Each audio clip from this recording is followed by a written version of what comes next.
For anybody who's been hiding under a rock or living on Mars, Yes. why should they go and see Breaking Dawn Part 2? If you haven't seen the first 4, forget it.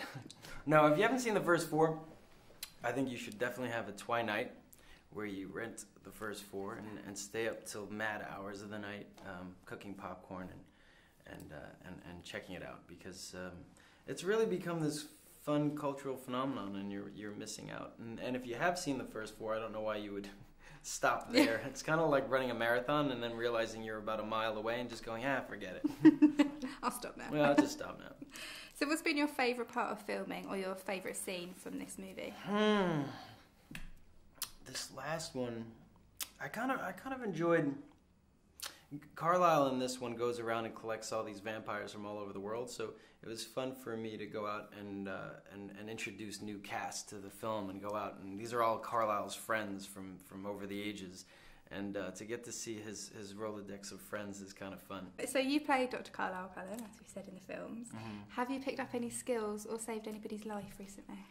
You know, I was on a plane once, and a man kind of went almost catatonic, and I was sitting like right next to me, and the stewardess came and was like, trying to revive him, and she slapped the man because he was like complete, and he came to, and I wanted to go and do something, but I have no skill. Oh no! So I was like, the actor doctor in me wanted to kind of take over, but I was like, if I get up and try to help, I'll get sued. So I should probably not say anything. But I did diagnose him.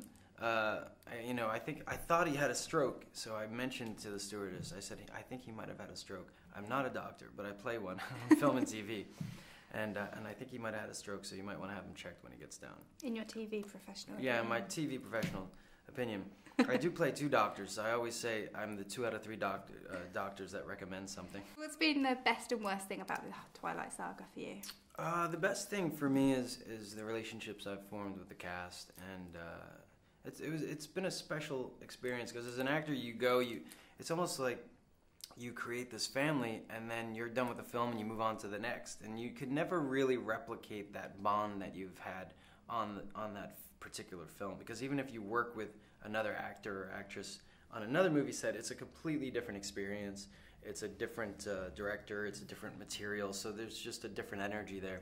So to be able to have the cast continuously reunite and play those characters over and over for 4 or 5 years and 5 films in 4 years has been a real treat for me, because I've never had a franchise where a picture where I've done, and so I'll miss that. I'll miss that bond with the cast, and I'll miss the fans. The fan experience of being part of this cultural phenomenon where it's brought so many people together, and it's reached such far places on the globe, where you're like, just doing this movie, when you're on set, you realize someone in Hong Kong is going to see this movie, or someone in the UK is going to see this, or just knowing that it's so massive, the appeal is so massive abroad. It's a lot of weight and responsibility, but at the same time, it makes you feel good as an actor that you're actually part of something that the mass are going to see and enjoy. Yeah. What about the worst thing? Is there a worst thing?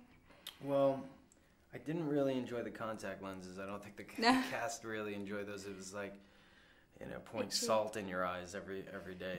It's really bizarre when you put those on. They cut your vision, so you can only see peripherally. Oh. You can't see peripherally. It's kind of like looking through a peephole, and so you can't see anything on the sides. So it's sometimes difficult to act. Yeah. I remember doing the stitching scene with Bella, and I practiced for weeks, where I was like stitching, things, and when I went to go do the stitch work, I had these contact lenses in, and it was like I couldn't see at all.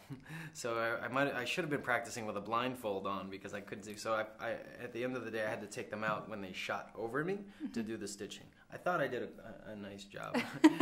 So what do you think it would be like if vampires really did exist? I don't know if the appeal of vampires would be a good thing, because they prey on humans mostly. But I like the idea of eternal life. That would be something that'd be fascinating, if you could take something to give you eternal life. I mean, people sometimes say, well, I would get bored, but I think life is so wonderful that there's so many books to read and so many things, so much knowledge in the world that if you were timeless, you still wouldn't have enough time to take it all in. You know?